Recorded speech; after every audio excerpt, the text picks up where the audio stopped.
because I've been off for a week for Christmas. I don't know. Anyway, let's have a look, see what I do. Anyway, right, so as you know, I've got stuff in here. So you know, I grow stuff, and I always have like a lot of compost left. New homemade compost. I haven't bought it. I haven't bought it for the last 3 or 4 years. So you know, I've got all these buckets, containers with all this compost, and people do ask, what will I do with it? And I do see people like spread it on your beds and stuff like that. You know, the worms will take it. Obviously I can't do that because, as you know, if you watch any videos, I do no dig USA style, where it's basically wood chip. Obviously you get a few weeds, but you can pull them out easily. So I can't exactly, what's the point of me doing the wood chip one if I'm going to basically chuck the soil on top. The whole point of me putting this on here is that basically suppresses the weeds. But yeah, so basically it goes back in here. So if you've watched any videos about the compost, like I've just emptied some potatoes and carrots into here. As you can see how nice that compost is. This is basically the compost I saved from the potatoes, and it was just basically dumped in here. But when I did sieve everything, it was basically to that level.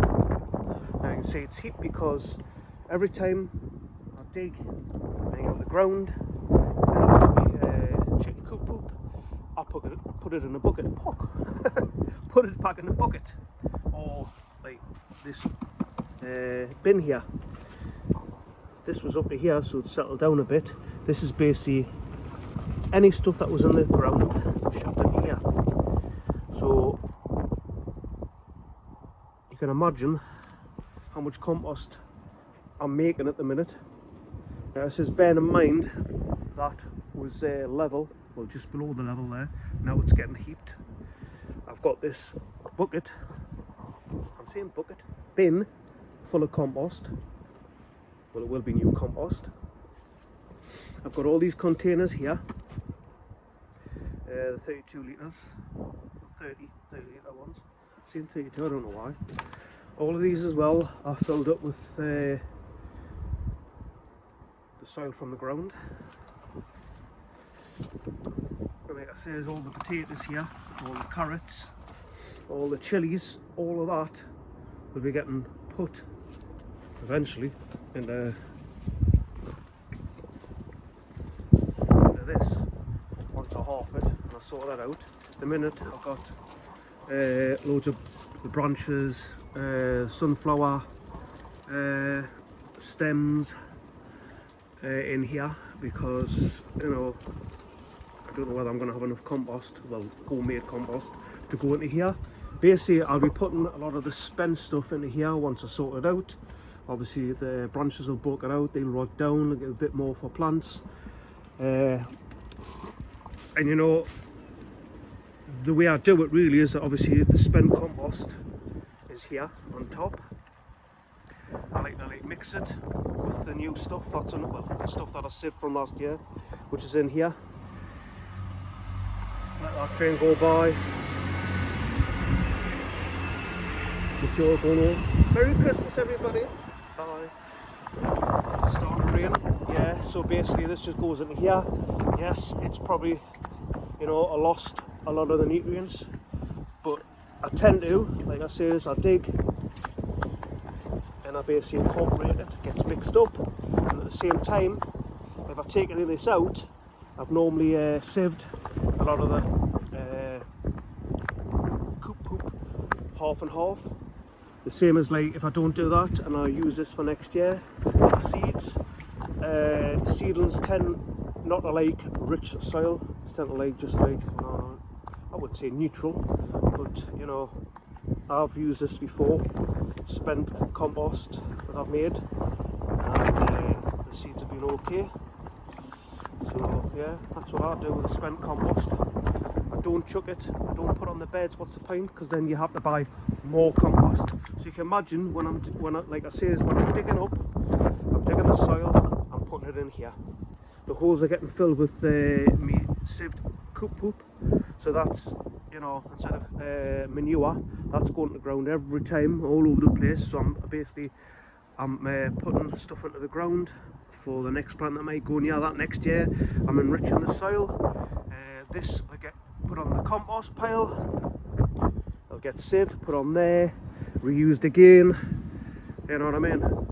When you think, if I've got 30 litres, I think when I've done the potatoes, I must have said about 720 litres. And you think about that, how much that cost you. You know, 50 litre bag, I don't know, say average £5. It's a lot of money. And like I says, I'm creating soil all the time. I'm reusing, and my plants don't seem to mind that. And like I says, when I repot, I put half my chicken poop into there and half the soil. So it's getting enriched every time. It's getting reused. It's getting mixed in. It's just this constant recycling of the soil. Yeah, probably eventually, you know, it might not work.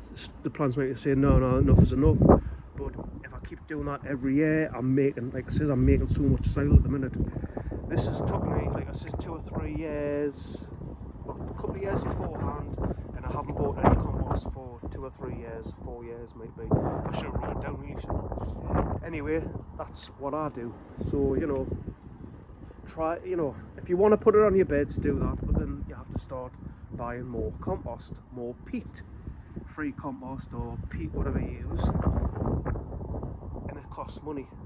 And I'm sure next year was meant to be the year that they were getting rid of the peat based compost, but I'm sure it's been extended. That's one of the reasons why I went ahead. I thought of the future, what would happen, and that's one of the reasons, like I say, is why I've, you know, made my own compost. Like I said, I tend to sieve it, try and get the bits out so it's, you know, nice for the plants. Says my plants seem to enjoy it. Yeah, try it. You have to, you know what I mean? Making your own compost, you either do it now or you don't. It's like most things in life, isn't it, really? If you don't do it now, and you wait, and then the years go by, and oh, I wish I'd done that, blah, blah, blah. Like I say, as I seen, I must have been in an article I seen about the peat getting stopped, so I thought to myself, I'm going to start making my own. And basically what had happened for me was that I'd made some raised beds. I'd put loads of branches in, loads of crap. Someone would give us chicken manure, everything. And when I think it was a couple of years later, when I took it apart, it was probably the best compost I've ever made. So that's why I went down this route of trying to make stuff like this. Like I said, you can't complain when you've got a perfect compost like that, where you can just squeeze it. It's slightly damp, and it holds itself, and you can just touch it and it just crumbles like that. Lovely. Anyway, thanks so much. Merry Christmas from me. I'm down here, Saturday before Christmas Day. A bit blustery, a bit cold. But yeah, thought I would just show you what I do, because it is the end of the year. You're going to have a lot of soil left if you've done pots, 30-litre ones and stuff like that, buckets. So it's bye from me, bye from my plot. See you later. I'm in the shed. Bye.